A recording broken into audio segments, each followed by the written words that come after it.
Mi estimado amigo, camino al plebiscito, hoy día es el último programa. Y como tal, queremos invitarlos a que escuchen muy bien, atentamente, porque tenemos un gran invitado hoy día, don Richard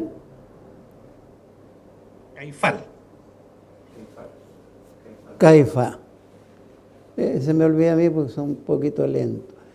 Y la compañía de don Patricio Bell, quienes nos acompañan para tener este programa hoy día.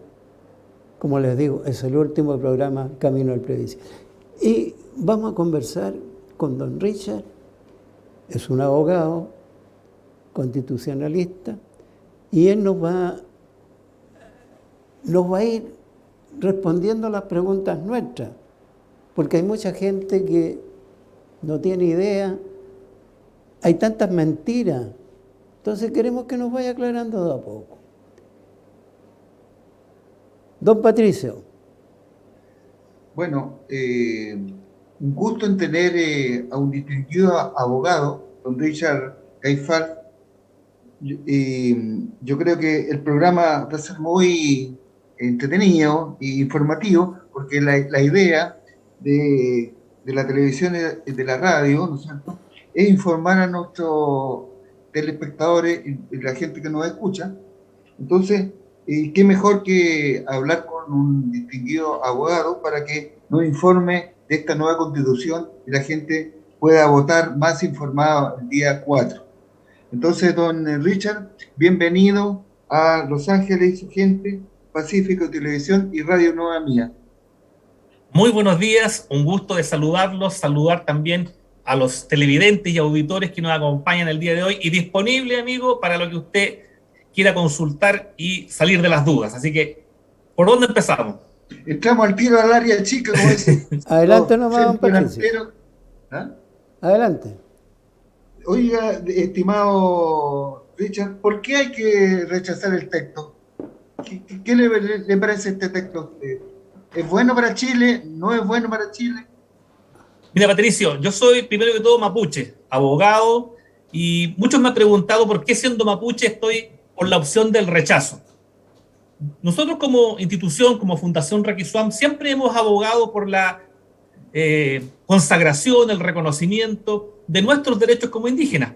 Pero este texto, Patricio, y los amigos que nos escuchan, tiene una visión en extremo ideologizada, plantea instituciones como los sistemas de justicia indígena, las autonomías, los escaños reservados, con una visión muy sesgada, nos divide, nos confronta. ¿Y para qué te voy a decir también, Patricio y don Hernán, respecto de la restitución territorial? Yo no sé si ustedes escucharon a doña Juana Calfunao por las redes, por los medios de comunicación, y ella desconocía absolutamente la legislación, la jurisdicción, el plebiscito. O sea, hay gente que tiene una mirada extrema y obviamente nos confronta. Por eso estoy en contra de este texto constitucional, porque nos divide, carece de un sentido país y las normas fueron realmente desbordadas, fueron mucho más allá de lo que incluso la Carta de Naciones Unidas plantea. No es un buen texto para Chile, no es un buen texto para la ciudadanía, para la convivencia, amigo mío, y obviamente para el desarrollo y el crecimiento de las futuras generaciones. Gracias, Richard. Mira, en el capítulo 4, el artículo 160, el inciso número 1 dice: el voto es obligatorio para quienes cumplan 18 años y voluntario para personas con 16 y 17 años.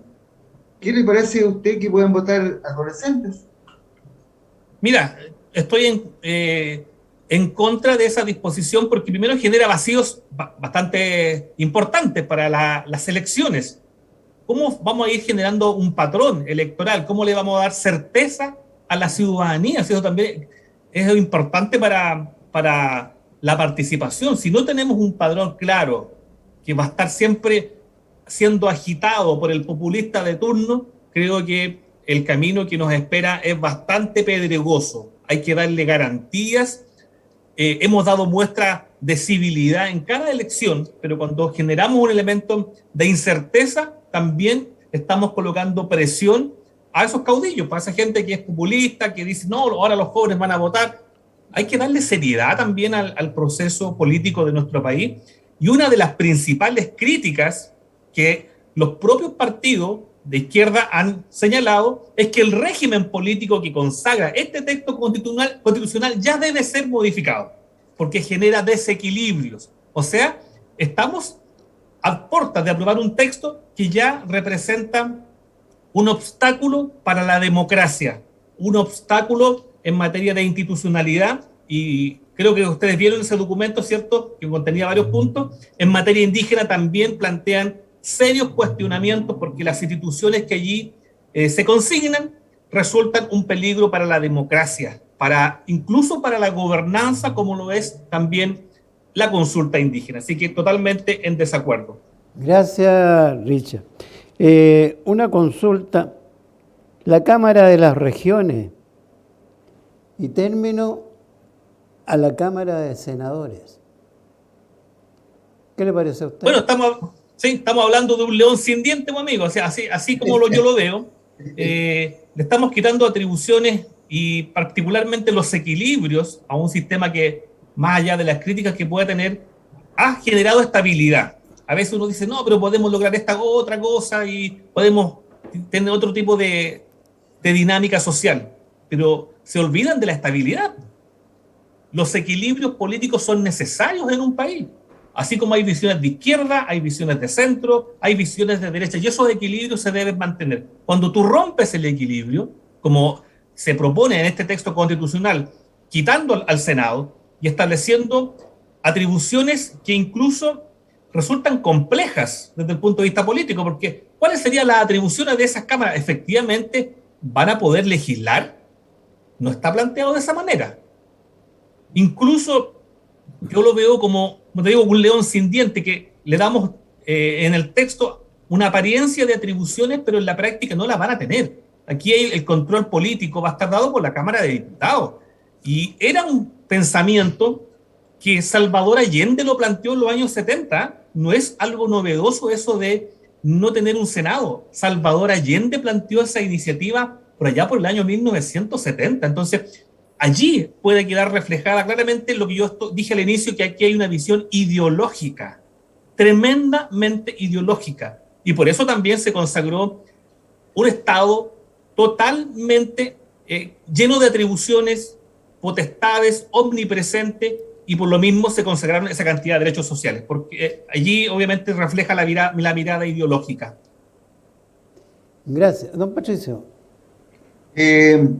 Bueno, siguiendo con lo que plantea Richard, parece que los señores constituyentes no pensaron en el bien común de Chile. Parece que fueron arrastrados más por la ideología.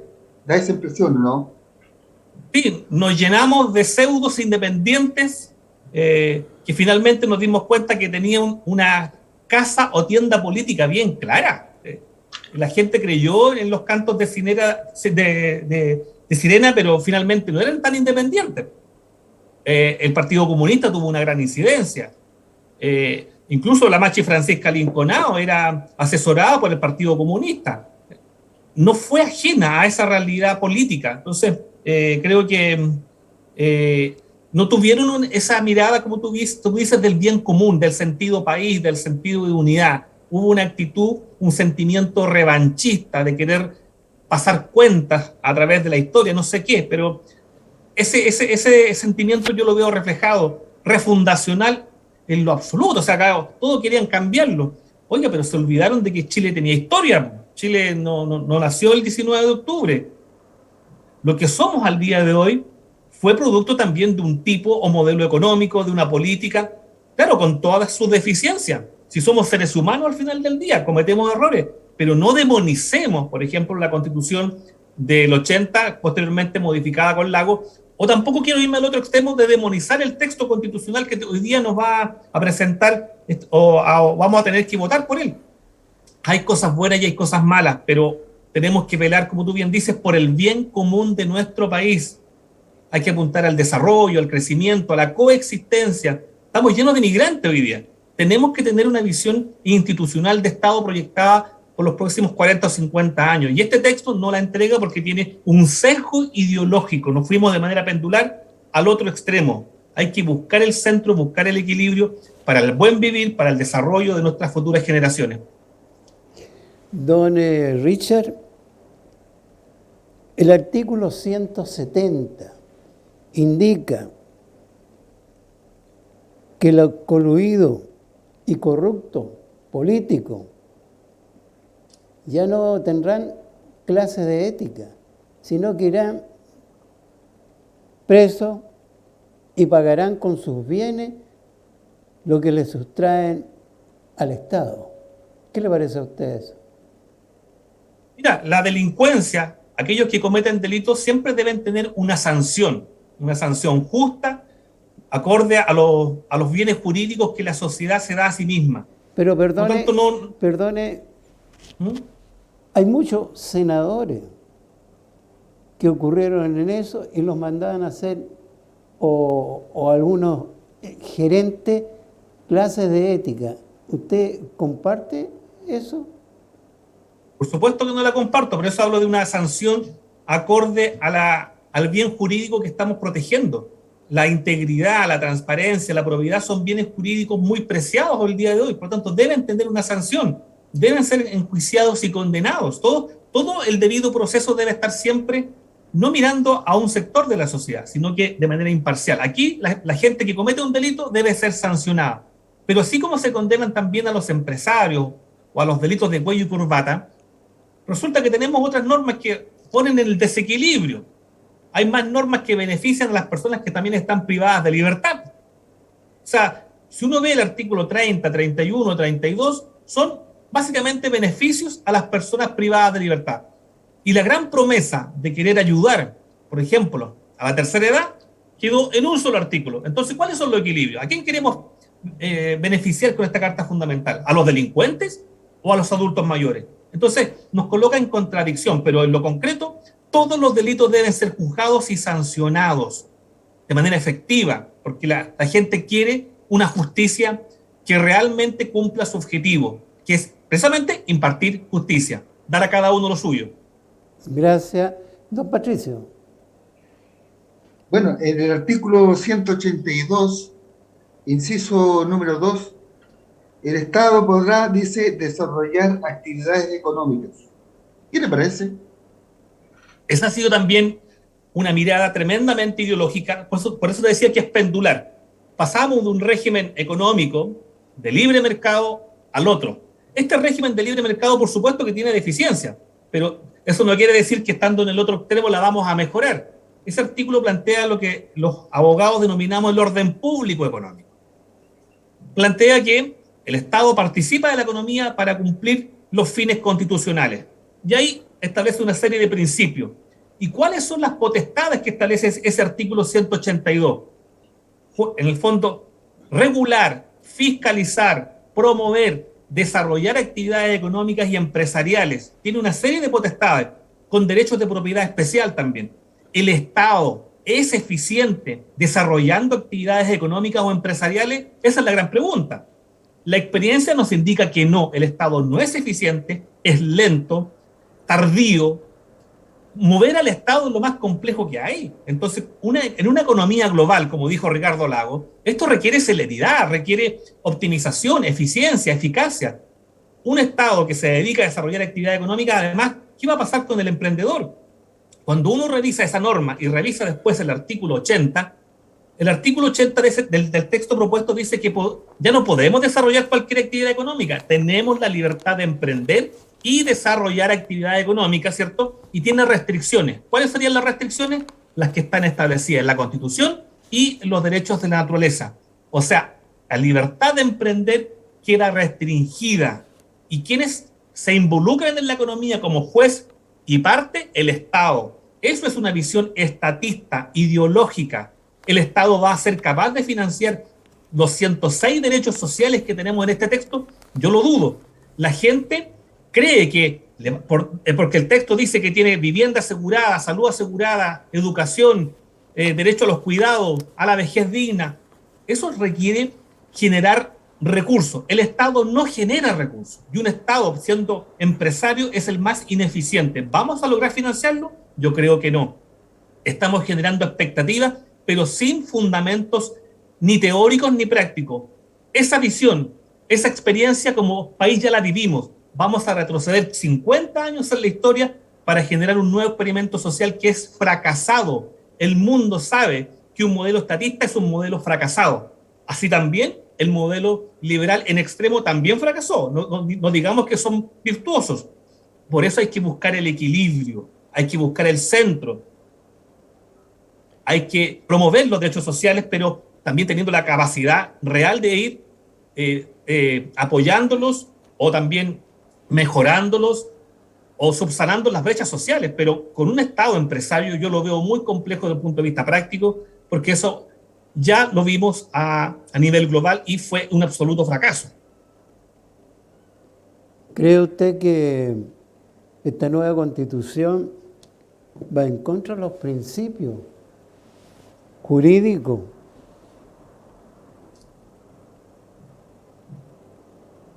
Tuve un pequeño desfase ahí.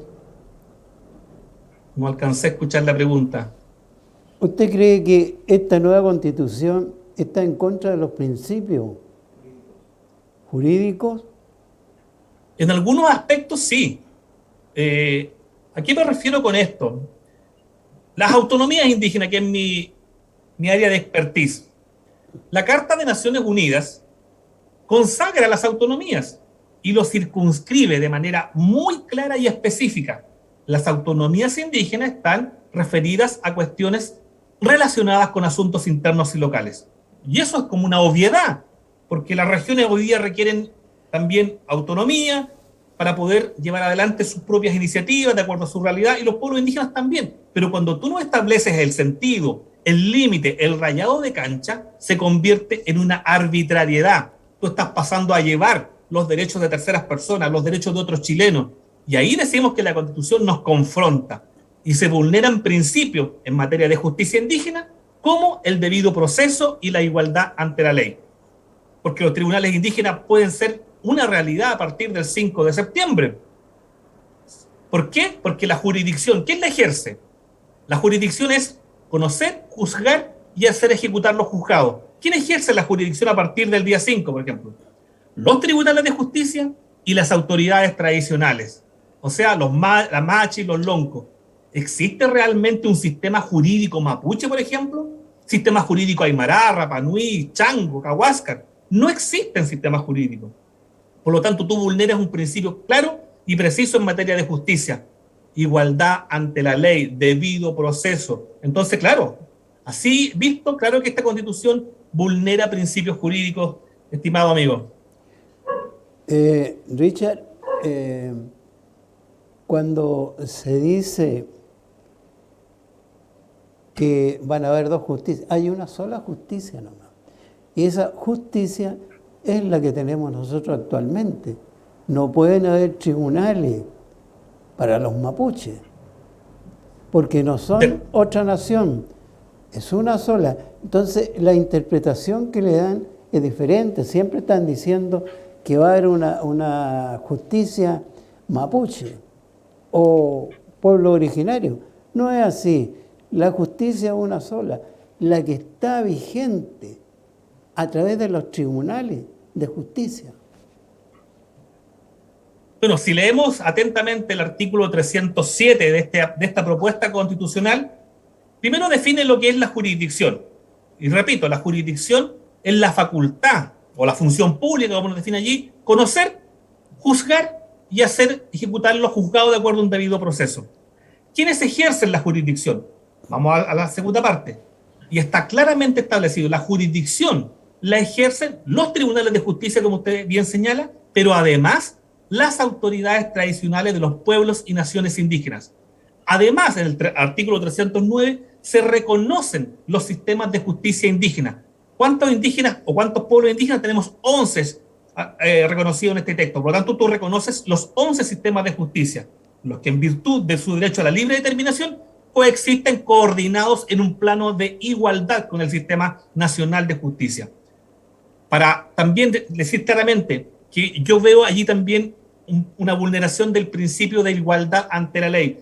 Leamos el artículo 322 del texto que se nos está proponiendo, cuando refiere, cuando se trate de personas indígenas, los tribunales y sus funcionarios deberán adoptar una perspectiva intercultural en el tratamiento y la resolución de materia de su competencia, tomando en consideración las culturas, tradiciones, protocolos y sistemas normativos. Eso vulnera un principio básico que es la igualdad ante la ley. O sea, usted que quiere ser juzgado por la justicia indígena va a entrar en desventaja. ¿Se reconocen sistemas de justicia? Se reconocen. ¿Existen en la realidad los sistemas de justicia indígena? No existen. Lo que sí existe es la costumbre, la tradición, el derecho consuetudinario. Y de acuerdo a la actual legislación, la costumbre constituye derecho cuando la ley se remite a ella, no antes. Entonces tenemos un escenario muy conflictuado en el sistema jurídico. El sistema judicial es uno de los 3 poderes del Estado y hoy día queda realmente cuestionado y nos va a confrontar en un principio que es básico, que es la justicia. Por eso yo digo, no podemos aprobar este texto constitucional. Muchas gracias. Don Patricio. Gracias, don Hernán. Richard, en el artículo número 36, los derechos fundamentales, inciso número 7, dice: el Estado gestionará y financiará un sistema de educación pública de carácter laico y gratuito. Mi pregunta es, ¿por qué solo laico? ¿Y por qué solo el Estado?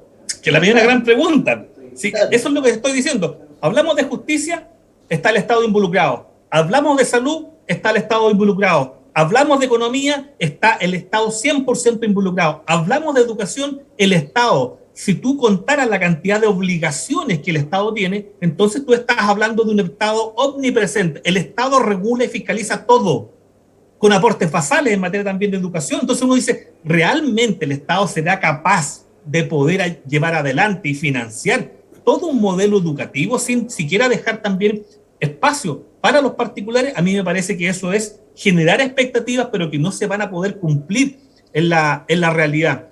Hubo un filósofo muy antiguo del siglo XVII que él hablaba del Leviatán. Y el Leviatán básicamente es esa figura o ese monstruo religioso que tenía muchas cabezas. Y él lo asimiló precisamente al Estado. Thomas Hobbes decía, el Estado es un Leviatán. Claro, para controlar al hombre en su estado de naturaleza, pero es omnipresente. Está en la educación, está en la economía, está en el régimen político, está en todas partes. Por eso yo no creo en ese articulado que el Estado pueda capaz de llevar adelante un modelo de educación 100% gratuito, porque hay que dejar también espacio a sus miradas, a las miradas ideológicas, a las miradas religiosas, por ejemplo, a los puntos de vista que cada sector de la sociedad tiene. Entonces, no estamos protegiendo algo que es básico en la democracia, que es las libertades, la libertad de decidir. Podemos tener muchos derechos sociales, pero estamos restringiendo las libertades. Por eso a mí no me gusta este texto constitucional. Don Patricio. Richard, aquí hay un tema que quiero plantearte porque es importante. Dice el capítulo 2, el artículo 36, los derechos fundamentales. Las naciones indígenas tienen derecho a la autonomía, al autogobierno, etcétera. ¿Puede explicar eso, por favor? Mira, los derechos indígenas no son solo un fenómeno de nuestro país, es algo a nivel global. La primera vez que hablamos de los derechos indígenas en el concierto internacional lo hacemos a partir del año 1957, ya con un texto, que es el Convenio 107, que posteriormente, el año 89, pasó a denominarse Convenio 169 de la OIT. Por lo tanto, el tratamiento de los derechos indígenas tiene muy larga data. Autonomías, por ejemplo, en el continente se habla del año 1938. Estamos hablando de Panamá con el territorio Cuna. Y una carta constitucional que abrió los espacios para la autonomía. Entonces, ¿los pueblos indígenas tienen derecho a la autonomía? Sí. A nivel internacional sí lo tienen. Pero te digo, tiene limitaciones. Si esta cuestión no es un cheque en blanco. Cuestiones relacionadas con asuntos internos y locales. Artículo 4 de la Declaración de Naciones Unidas. Esa misma declaración junto con la declaración de la OEA para los pueblos indígenas, señalan claramente de que nada de lo contenido en las declaraciones alienta o autoriza, dice, acción alguna encaminada a quebrantar o menoscabar total o parcialmente la integridad territorial o la unidad política de los estados soberanos independientes. ¿Reconoce los derechos? Sí los reconoce. ¿Le establece limitaciones? Sí le establece limitaciones. Y entre esas grandes limitaciones es no atentar también la unidad, la integridad territorial o la unidad política de los estados. Dice, autoriza o alienta. No significa solamente consagrarlo, sino que tú puedes establecer políticas que puedan alentar la división, también las prohíbe. Entonces, lo que propone el texto constitucional, claro, es como engañoso. Por un lado, políticamente habla de lo que hablan los instrumentos internacionales, pero deja la puerta abierta. Y eso ha sido también un ejemplo claro cuando hablamos de la consulta indígena. Yo vi a lo menos 10 abogados pasar por diferentes paneles en la televisión y todos establecieron interpretaciones distintas. ¿Por qué? Porque la norma quedó mal redactada, mal formulada. Y eso es una constante en este texto constitucional. La técnica legislativa es deficiente y como quedaron redactados los derechos, obviamente sirven para muchas interpretaciones y finalmente nos lleva a la confrontación. Y eso es lo que no queremos para nuestro país. Lo que usted nos dice está clarito, pero si está tan mala esta nueva constitución, yo creo que están desde el principio que no se quería que se hiciera esta constitución, porque si usted mira cuántos fueron los constituyentes de la derecha, 37, no había interés. Sebastián Piñera también se opuso, vio que todos los problemas a la entrada de los nuevos constituyentes, todos reclamaban porque iba a ganar tantos millones de pesos, porque no tenían derecho a comer, no tenían derecho a alojar. Entonces, todas esas cosas en contra. No querían que se hiciera esta nueva constitución. Y por eso yo les digo, no fueron capaces de tener unos 50, un balance que tenía que haber hecho, pero no lo quisieron hacer porque no querían nueva constitución. A mi parecer. Yo creo que la ciudadanía lo manifestó de manera muy rotunda. Ese 78-80% en el plebiscito apostó por la convención constitucional, apostó por una nueva carta fundamental y otra cosa es el mandato, pero el deseo quedó plasmado en el plebiscito. ¿Cómo finalmente se resuelve y cómo han actuado también esos mandatarios es lo que la gente ha percibido de manera muy negativa? La tía Pikachu, Rojas Vade, Bessie Gallardo, Estingo y otros, digamos, dejaron muy mal a la Convención Constitucional, una muy mala evaluación para todos ellos. Baradit con eso, ahora ustedes van a sentir lo que nos hicieron sentir a nosotros, o sea, sentimientos de revanchista, o de revanchismo, perdón. Eso ha sido evaluado de manera negativa. Los privilegios incluso que la Machi Francisca Linconao en algún momento del proceso también ella recibió, porque a ella se le arrendó un departamento con todas las comodidades y a los otros no. Entonces, hay situaciones que la gente evaluó de manera muy negativa y eso queda reflejado en el texto. Entonces, a veces cuesta también separar el texto de sus redactores, pero de que Chile quería una nueva carta lo dijo claramente en el plebiscito. Y ese 80% que tuvo al inicio de aprobación se ha ido diluyendo. No porque no se quiere una nueva carta fundamental, sino por la conducta, las actitudes y el texto que finalmente queda de manera muy deficiente planteado allí y por eso también tantas objeciones a lo que cada institución que queda consagrada tiene este texto constitucional. Entonces, y por lo mismo, muchos sectores políticos también dicen hoy día, oiga, tenemos que darnos una nueva oportunidad, este texto no es del todo bueno para nuestro país. Hagamos un nuevo proceso. Entonces, creo que hay voluntad, hay espíritu y deseo de querer hacer un nuevo texto que sea para todos.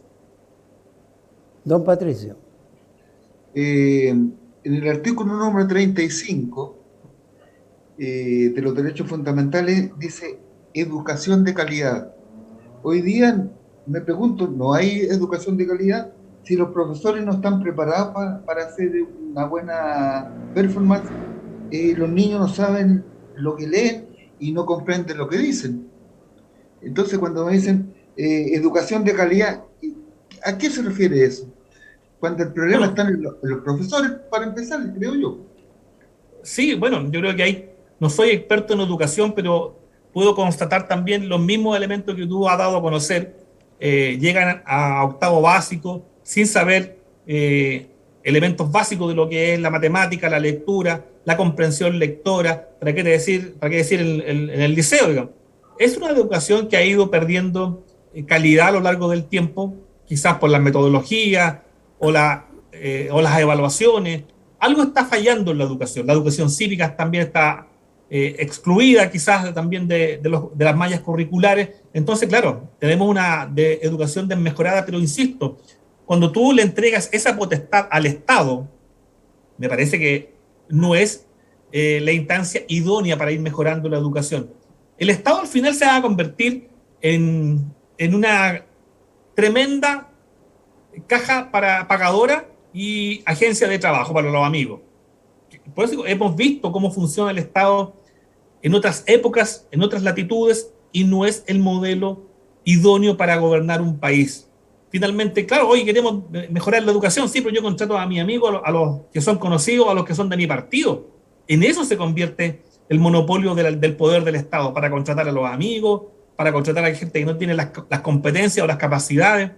Hay que apostar también por la educación de personas particulares que quieren también y tienen experiencia y tienen la expertise, las competencias para poder desarrollar estos modelos educativos. Entonces, la educación se mejora desde diversos ámbitos y no solamente desde una lógica estatista. Don Patricio. Richard, mira, en el artículo 157, inciso primero, dice: un grupo de personas habilitadas para sufragar equivalente al 3% del último padrón electoral podrá presentar una iniciativa popular de ley para su tramitación legislativa. ¿Estarán la gente preparada para eso? Por lo menos entusiasmo tienen, ¿ya? Y entusiasmo hay, y si se hacen asesorar de manera correcta, pudiesen presentar iniciativas legislativas. Y en el fondo, concuerdo con el espíritu de querer hacer partícipe a la sociedad en la toma de decisiones. Y creo que no es malo. Digo, hay cosas buenas en este texto y otras cosas que son tremendamente negativas.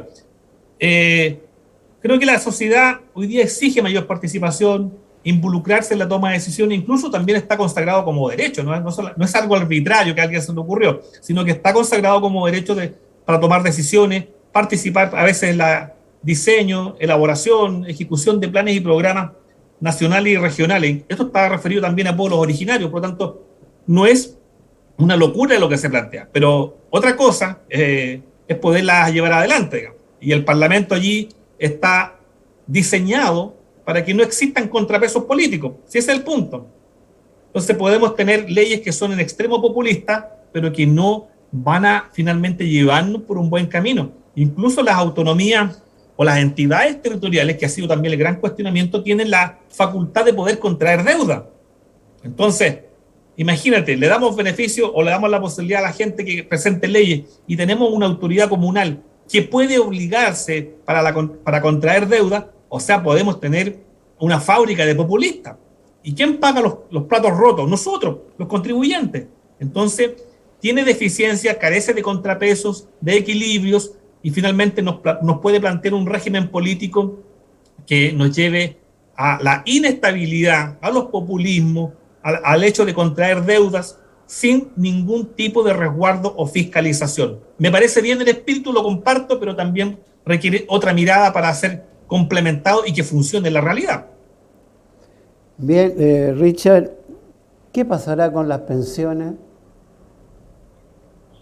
ojalá podamos mejorar el sistema de pensiones, pero hay que recordarle que las pensiones también son fruto del trabajo, del esfuerzo, los aportes de cada ciudadano, y cuando el Estado se instala en el centro de la economía, yo veo allí una gran promesa, una gran expectativa, pero ¿cómo vamos cumpliendo cuando el Estado se pone al centro? Si hay que darle la libertad a los privados. Por eso yo me diferencio de un sector mapuche que es mucho más estatista. Yo soy de la mirada más liberal, que yo creo en el emprendimiento, yo creo en la propiedad privada, creo en las libertades. El país no se construye porque el Estado comienza a imprimir billetes. El país se construye porque el privado, precisamente, invierte, se arriesga, genera dinero, genera recursos, y esos son los impuestos que finalmente van también a pagar nuestras pensiones. Entonces, existe todo el ánimo de querer mejorar las pensiones de las personas adultos mayores que han sentado la base de nuestro país, que con su esfuerzo han hecho grande a Chile. Pero tengo mis dudas al final del día si con el nuevo modelo realmente vamos a cumplir las expectativas y vamos a entregarle pensiones dignas a las personas, a los adultos mayores. Ese es mi gran temor. Cuando hablan de mejorar las pensiones, en el 1981 hubo un cambio, pero un cambio ¿para quién? No para los trabajadores, sino que para enriquecerse más. Les explico. Antes estábamos con un 22 o 23% de nuestros ingresos que pasaban a las cajas de previsión. Entonces llegó esta gente y dijo, no, ustedes van a ganar más. ¿Pero cómo van a ganar más? Aportando menos. Y hoy día es lo que estamos con esas pensiones bajas. Eso fue producto de la dictación del decreto ley 3500, que en el fondo crea la AFP, los fondos de pensiones y la administradora. Entonces, uno se pregunta, ¿era necesario reformar la Constitución para tener mejores pensiones? ¿O era mucho más corto, mucho más rápido derogar ese instrumento y establecer uno nuevo? A mí me parece que es la lógica de generar un nuevo instrumento jurídico. O mejoramos el decreto ley 3500 o hacemos otra ley que realmente pueda entregar pensiones dignas, que sean administrados de manera adecuada y no le entreguemos todos los recursos finalmente a estas grandes empresas, sino que sean los trabajadores los que reciban de manera digna una cantidad que les permita también llevar sus últimos años de vida, su vejez, en dignidad. Pero no era materia constitucional, era materia de ley. También hay que hacerlo presente.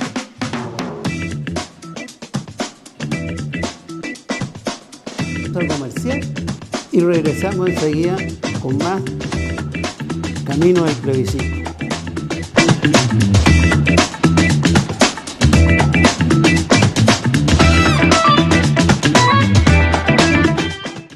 Cuando hablamos del mejor quesillo del Biobío, hablamos de Quesillos del Fundo del Cortijo. Sin sellos, bajo en sodio, sin químicos ni gelatina. Desde muy temprano lo encuentras en supermercados y minimarket de tu sector. Estamos presentes en Temuco, en el Gran Concepción, en la nueva región de Ñuble y aquí, en Los Ángeles. Prefiera Quesillos del Fundo El Cortijo. Somos Pacífico Televisión y estamos cumpliendo nuestros 25 años de transmisiones, siendo el canal de televisión local por cable con más permanencia al aire en Chile. Te informamos, entretenemos y acompañamos todos los días. Estamos presentes en 3 regiones, 4 provincias y 11 comunas a través del canal 764, señal digital de Mundo y también en listas de IP, televisión por internet. Sigue nuestras redes sociales en Facebook e Instagram como Pacífico Televisión, en Twitter, Pacífico TV y visita nuestra web pacificotelevisiónhd.cl. Pacífico Televisión, míranos, léenos y síguenos. Panadería y Pastelería Selecta, su elección perfecta. Desde 1976, elaborando tradicionalmente el mejor pan en la provincia del Biobío. Especialidad en tortas de novios, pasteles, queques y berlines horneados. Haga sus reservas directamente en Colón 333 y Almagro 1236, en Los Ángeles. Estamos presentando en Nueva Mía FM Los Ángeles y su gente, espacio de conversación de actualidad, política social y cultural, con la conducción de Hernán Vargas.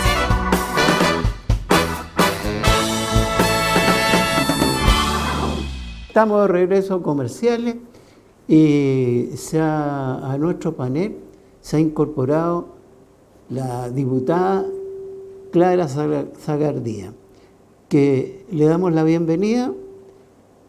Vamos a esperar que sea un programa muy agradable para que nosotros podamos entender algo de la Constitución, porque hay gente que realmente todavía está en veremos. A esos indecisos son los que queremos dirigirnos. Bien, don Patricio. Diputada, quisiera hacerle la siguiente pregunta a usted. La educación gratis, salud gratis, vivienda gratis, todo gratis, la educación superior gratis, técnica gratis, las Fuerzas Armadas van a tener que estudiar también gratis. Está todo muy bien eso, diputada, pero ¿de dónde va a salir tanto dinero para financiar esto, diputada? De las arcas fiscales. ¿De dónde va a salir? Vamos a tener que distribuir mejor la riqueza, porque ahora tenemos la riqueza que está con los subsidios, subsidiamos a todos y ya no va a haber subsidios, pero el Estado Social de Derecho va a distribuir de otra manera los recursos. Así que yo creo que dinero hay.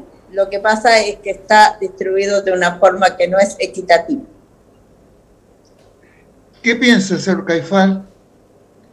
El Estado no produce ningún tipo de recurso económico, o muy poco, digamos. Lo que generamos somos nosotros. A través de nuestros impuestos, finalmente se cobran esos impuestos y llegan a las arcas fiscales. Por lo tanto, como te mencionaba también hace un rato atrás, cuando el Estado se hace parte en la economía, conocemos su ineficiencia, su lentitud, y veo complejo de que podamos financiar todos esos derechos sociales. A mí me encantan, de que la educación sea gratuita, de que tengamos acceso a la salud, etcétera, etcétera. Pero también hay que ponerle un sentido de realidad. Imagínate que, como mi expertise es la materia indígena, imagínate de que tengamos que empezar a expropiar una cantidad importante de predios al sur del río Biobío. ¿Dónde van a salir esos recursos? Actualmente podemos comprar con las platas que hay a unas 20 comunidades. Ese es el ritmo, digamos.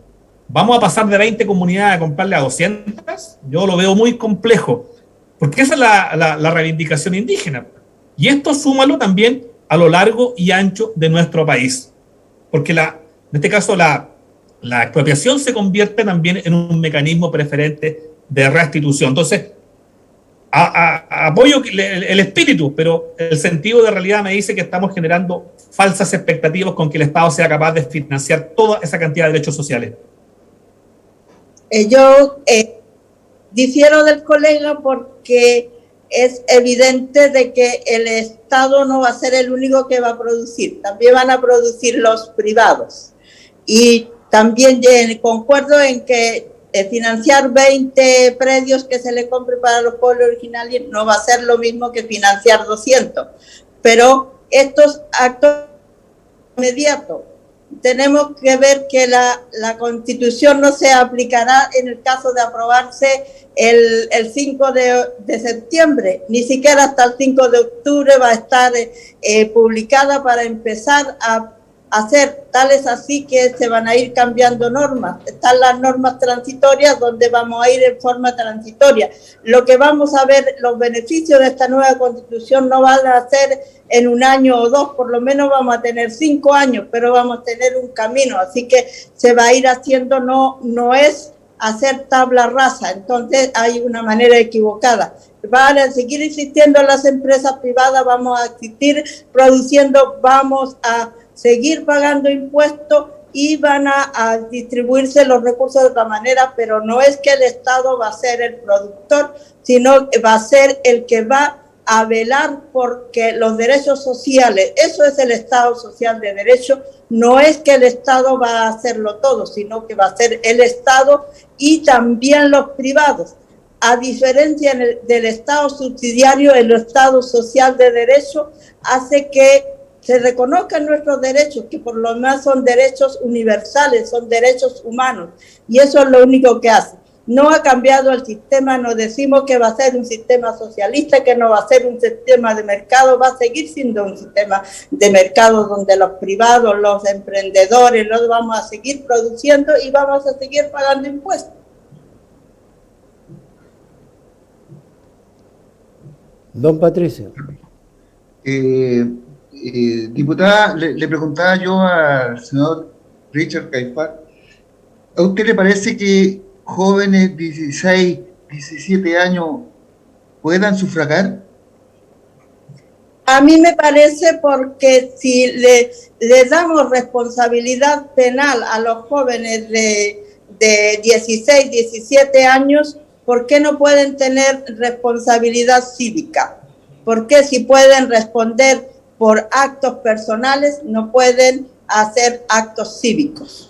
Yo estoy de acuerdo, y también estoy de acuerdo que no sea obligatorio, como lo es en este caso en las elecciones de ahora, que son obligatorios el plebiscito. No sabemos si en el futuro, si se aprueba la nueva Constitución, habla del voto obligatorio. Si no se aprueba la nueva Constitución, vamos a seguir con el voto que es voluntario, porque hasta ahora está creado solamente para este acto plebiscitario. Richard. Bueno, así como se están estableciendo ciertos derechos para los menores de 17 años, también se le entregan derechos a las personas privadas de libertad. Entonces yo creo que también hay cierto grado de inconsistencia allí, y yo soy de la idea de que haya mayor participación, de que las decisiones que se toman a nivel legislativo cuenten con respaldo, cuenten con legitimidad, porque finalmente la gente se ha ido desentendiendo. Las votaciones anteriores, con suerte, superaban el 40 y 50%. Entonces, hay una ciudadanía que, claro, se le entregan responsabilidades, pero que no está cumpliendo finalmente un deber que es importantísimo, que es el deber cívico. De alguna manera tenemos que hacer que la ciudadanía se comprometa con el destino de nuestro país. El hecho también que se contemplen las reelecciones de los presidentes no me parece una buena medida. Con todas las atribuciones que se están entregando, no es una buena señal política. Se eternizan en el poder, y más aún, yo reitero, el Estado tiene la facultad de poder intervenir en la economía. Entonces, estamos entregando atribuciones que no sabemos dimensionar al día de hoy cuáles van a ser sus impactos. Por eso discrepo un poco de lo que se plantea en este texto constitucional. Don En Patricio. el artículo, en el artículo número 35 de los derechos fundamentales dice solo educación obligatoria básica y media, y se deja afuera el kinder, que es algo para mí importante. ¿Qué piensa usted de eso? ¿A quién le pregunta? Señora Clara. ¿En qué artículo de la...? El artículo 35 de los derechos fundamentales dice solo educación obligatorio básico y media, y no habla de kinder, que a mí me parece importante el kinder, pero no en ninguna parte aparece eso. Solo obligación básica y media solamente. ¿Qué le parece a usted eso? ¿En cuál inciso? ¿De cuál inciso? Porque Artículo 35. ¿45 o 35? Artículo 35 de los derechos fundamentales. Porque este tiene varios incisos. Sí.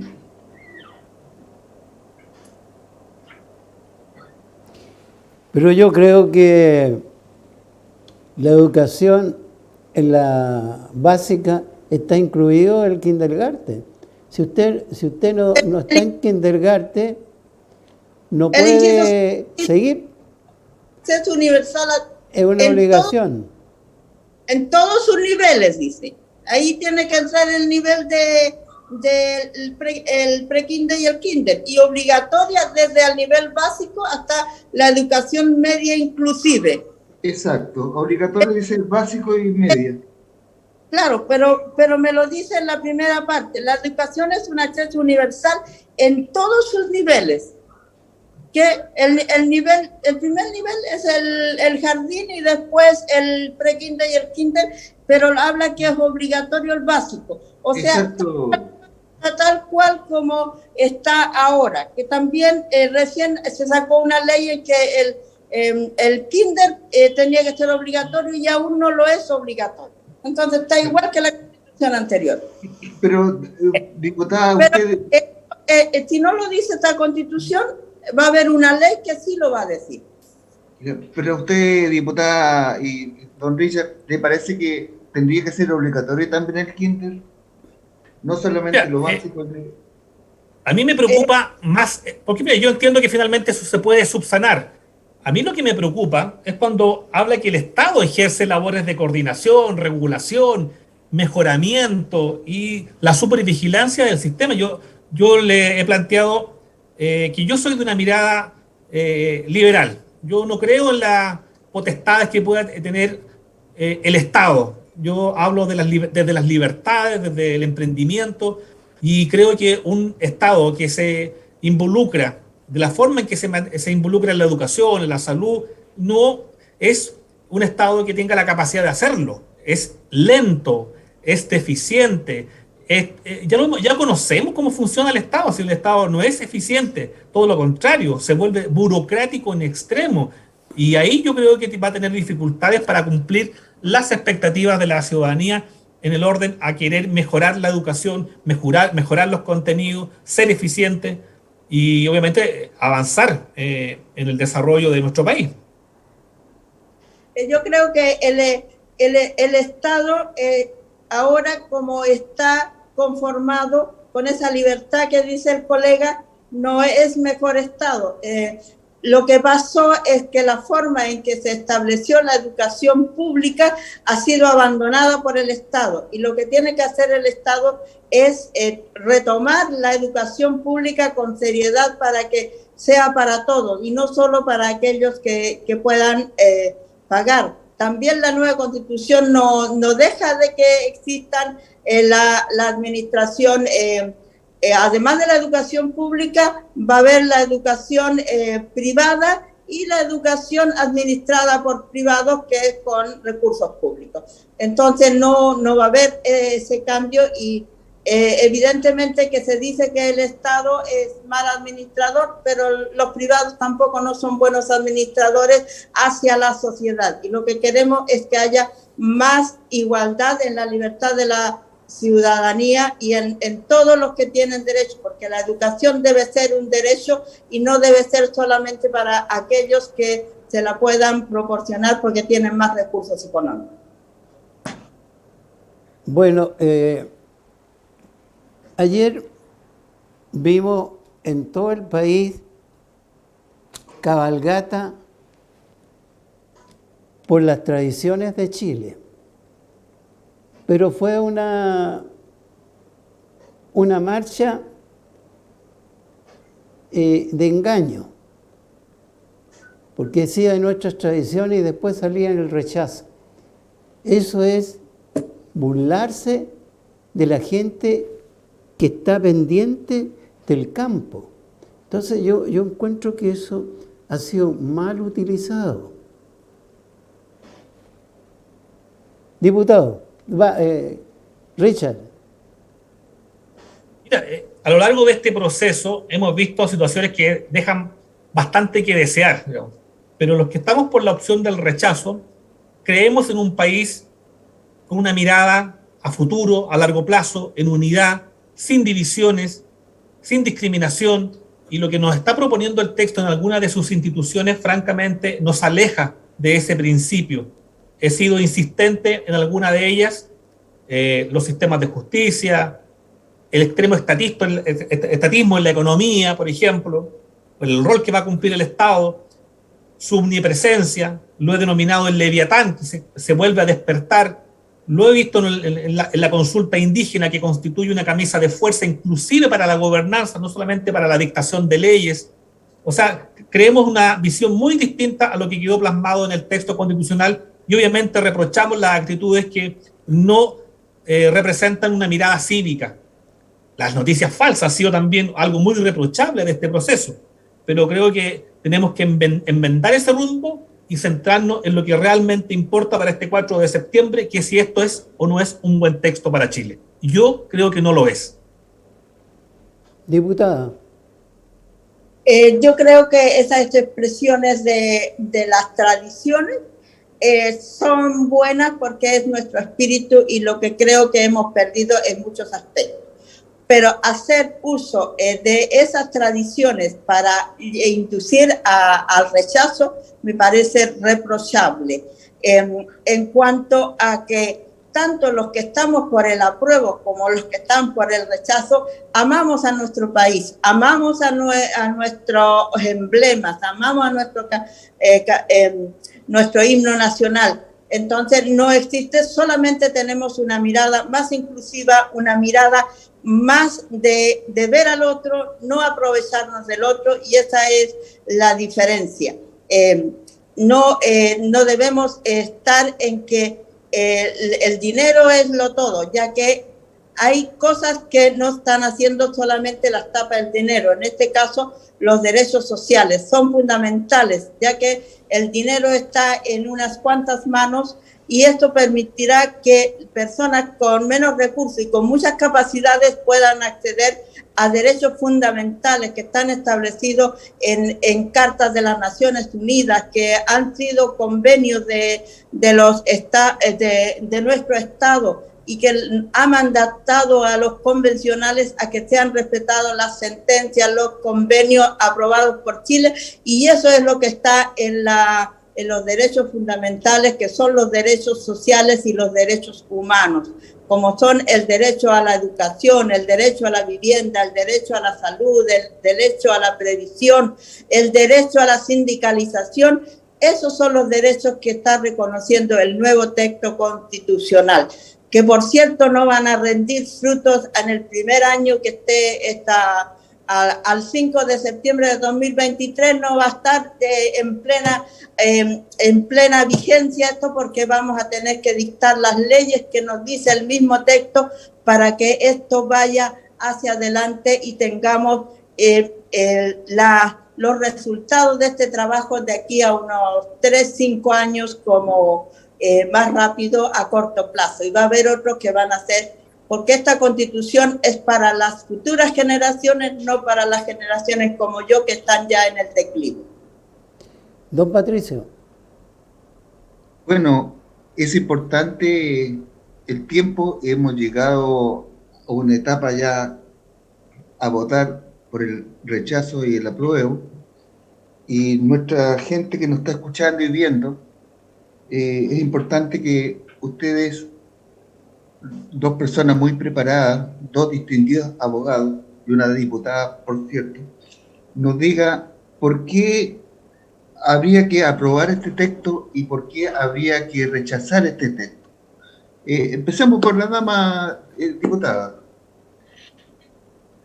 Bueno, en primer lugar, yo le digo a nuestros vecinos de mi distrito 21 al que represento, que este texto hay que aprobarlo, porque este es un texto que nos reconoce al ciudadano común derechos sociales, nos reconoce derechos que hasta ahora nos han sido vedados, y solamente pueden ser obtenidos esos derechos si tengo dinero. En este caso, va a haber la posibilidad de que derechos los podamos exigir y no estén pidiendo subsidios. Es para que dejemos de vivir de programas subsidiados que nos llevan a ninguna parte. Es una nueva forma de vivir. Además, esta Constitución es pluralista, esta Constitución es inclusiva, esta nos da la igualdad sustantiva, nos reconocen las diferencias que somos y que todos somos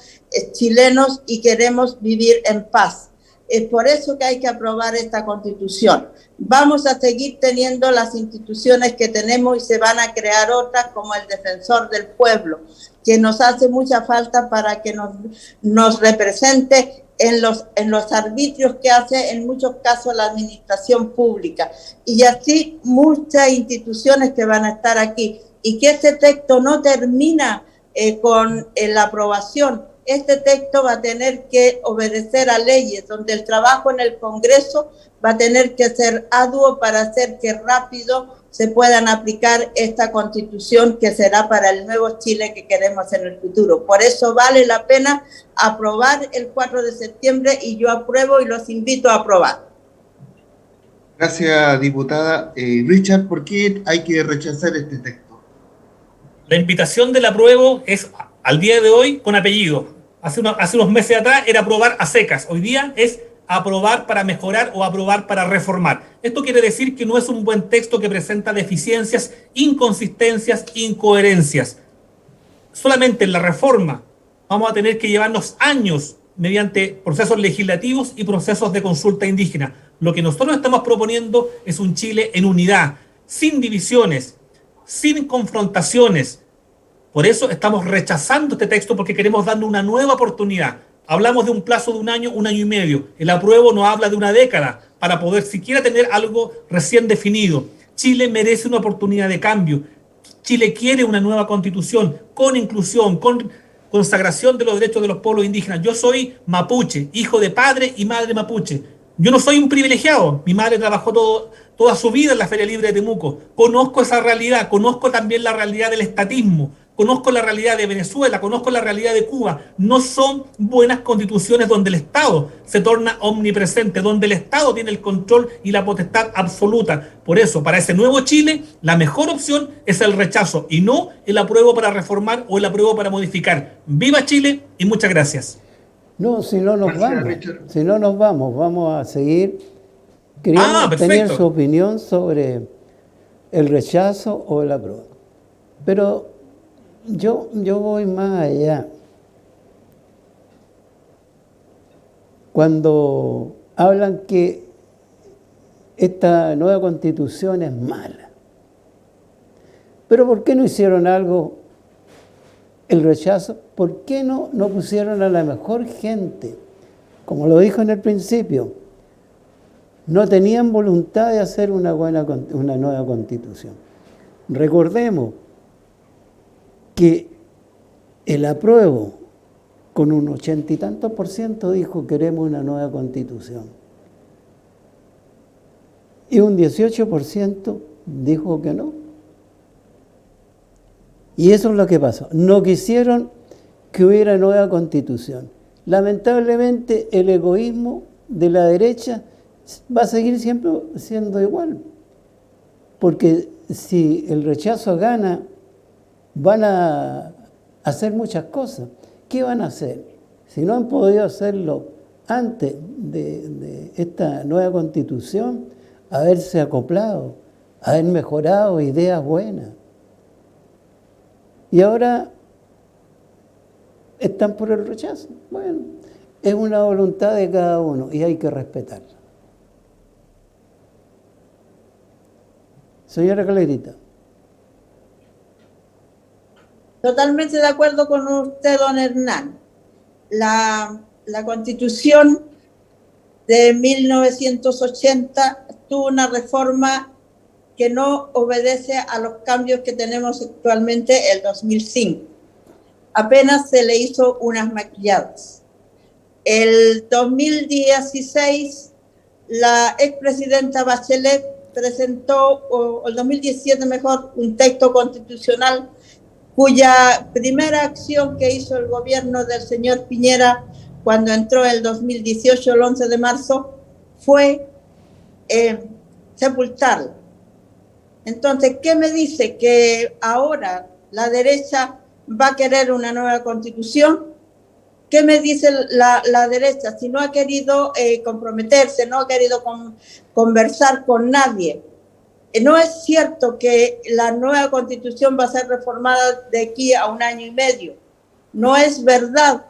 porque no lo han hecho antes y no lo van a querer hacer ahora, y cada vez que un gobierno ha querido reformar no lo han hecho, así que no hay ninguna cosa. Lo que sí yo les digo que rechazar este nuevo texto constitucional no vamos a quedarnos a tener beneficio en 5 años, no vamos a tener beneficio ni en 15 años, porque es quedarnos en lo que hace 30 años atrás en cuanto quedó la democracia que teníamos este texto. Entonces, la opción más viable para avanzar por el Chile, el nuevo Chile que queremos, es aprobar. Y por eso yo estoy por que se apruebe y estoy trabajando por el apruebo nueva Constitución. Y le digo a los que nos están escuchando, la mejor opción es aprobar la nueva Constitución. Richard. Bueno, discrepo un poco de lo que se ha planteado, decir que el texto es malo porque la derecha se opuso. La verdad, las cosas que carece un poco de sentido de realidad. La Convención Constitucional tenía una amplia mayoría de sectores de izquierda, y si el texto quedó malo, no es por la derecha, es precisamente por aquellos sectores que fueron extremos en su planteamiento. Si yo quiero volver a reiterar, yo creo que a nadie se le ocurriría el día de hoy avalar un sistema de justicia que realmente es deficiente, tiene inconsistencias, carece de la debida correspondencia y armonía. No es un buen texto para Chile. Conozco la realidad de la región de la Araucanía, conozco la violencia que está asentada en la región de la Araucanía. Eso no lo podemos aprobar de la manera en que está propuesto, nos va a llevar a la confrontación. Podemos hacer un texto que realmente refleje la realidad de nuestro país. Incluso la encuesta CEP, que salió solamente 2 semanas, estaba ya señalando algo muy distinto que lo que ha quedado en el texto constitucional respecto de la realidad que ocurre en la región de la Araucanía, por ejemplo. Entonces, decir que el apruebo para mejorar o el apruebo para mejorar es una buena vía, es un buen camino para Chile, no, porque ya el texto al día 1 requiere meterlo al taller para entrar a reparaciones. Yo dije también, la consulta indígena representa una camisa de fuerza, un obstáculo, porque todavía ni siquiera zanjan de qué manera se va a consultar cada una de las modificaciones que están en el texto constitucional. Solamente la implementación y el diseño de una consulta tiene un plazo de 1 año. Aquí hay que consultar diversas materias de diversa índole, y ese proceso puede llevar perfectamente 1 década, porque solo una vez consultado se pueden ir al Parlamento las nuevas leyes. Y dependiendo también de lo que queramos modificar, vamos a tener que también enfrentarnos a un referéndum ratificatorio. Entonces, es el peor escenario que nos está planteando el apruebo. Nosotros estamos diciendo, comprometiéndonos por una nueva carta fundamental que realmente refleje la realidad de nuestro país, la realidad de los pueblos indígenas, los derechos que nos asisten, que están consagrados en los instrumentos internacionales de Naciones Unidas, pero de una manera que no ponga nuestros derechos por sobre el derecho de los chilenos, sino que en un plano de igualdad, sin confrontaciones, sin divisiones y con una visión país. Por eso estoy yo diciendo hoy día que estoy por la opción del rechazo. Diputada, ya vamos a estar, estamos en los últimos minutos, para que replique.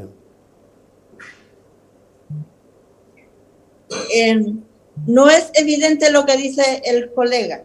Estábamos hablando de lo que la derecha no ha permitido en ningún momento esta reforma y se sigue oponiendo, pero no es lo que quiere el pueblo. Como usted dijo, el 78% dijo que quería nueva constitución, no dijo que quería reforma, dijo que quería un texto que sea redactado por los convencionales y no por el Congreso ni los políticos solamente. Entonces, este texto que ha sido redactado, que además ha sido en paridad, ha sido con profesionales y ha sido votado con más del quórum requerido, que era alto, porque la mayoría de los artículos fueron aprobados por sobre los 110 votos. Entonces, es un texto que tiene toda la legitimidad. Es cierto que ninguna ley tiene que ser inamovible. Lo que hicieron con la Constitución del 80, que la quisieron hacer inamovible y aún se movió un poco.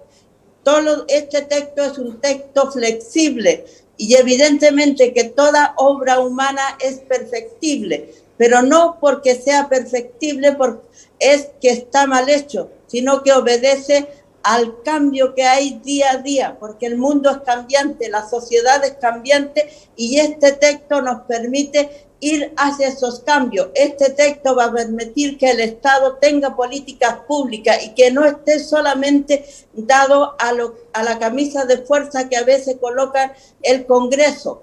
Eso es lo que no le gusta a la derecha, porque este texto también va a hacer que tengamos la ciudadanía voz en establecer cómo nos queremos manejar en nuestras regiones, en nuestras comunas y no estar en ese sangrante centralismo que estamos ahora. Todo eso está en esta Constitución, que es para el futuro, como digo. Y me voy a despedir porque tengo que ir a otra actividad. Gracias, don Hernán, por haberme invitado a este pequeño debate y Gusto conocerla. A que aprobemos el 4 de septiembre. Gracias.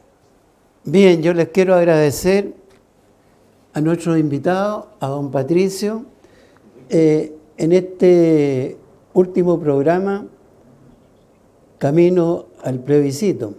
Bueno, cada uno sacará sus conclusiones, pero lo importante es de que todos vayamos a votar. Eso es lo principal.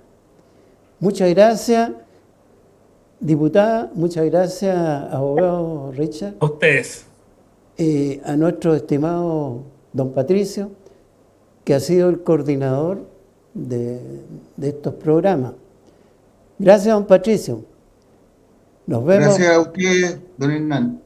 Gracias a la diputada y gracias a Richard. Ha sido un Gracias por la invitación. Un gusto. Que estén muy bien. Buena jornada.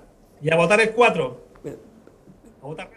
Les quiero dejar una invitación a un programa especialmente chilenazo, que desde 2018 no hacemos el chilenazo. Pero la próxima semana ya estaremos con chilenazo, estaremos con un gran historiador que es Luis Garretón. Vamos a estar conversando las tradiciones y muchas cosas lindas que ocurrían aquí en Los Ángeles. Gracias. Hasta la próxima semana.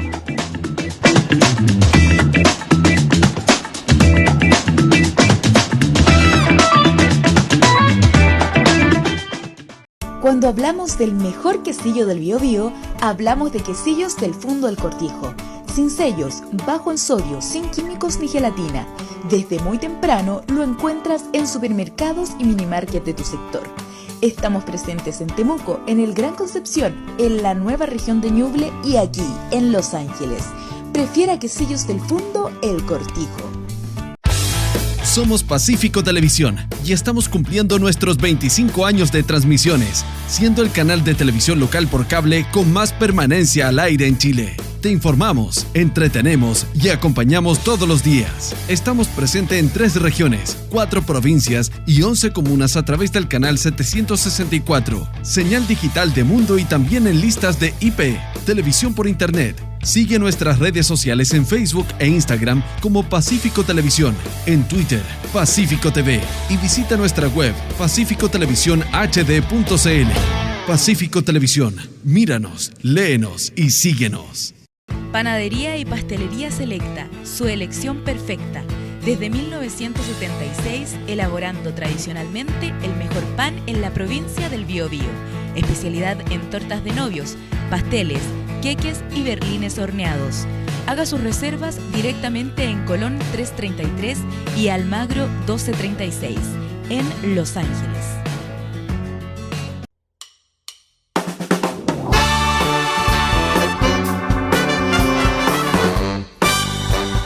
La conversación de actualidad, política social y cultural de Los Ángeles y su gente llega a su fin con la conducción de Hernán Vargas.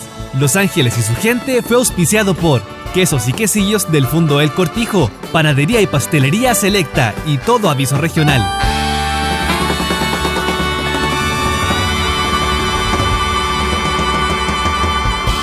Las opiniones vertidas en este programa son de exclusiva responsabilidad de quienes las emiten y no representan el pensamiento del programa Los Ángeles y su gente.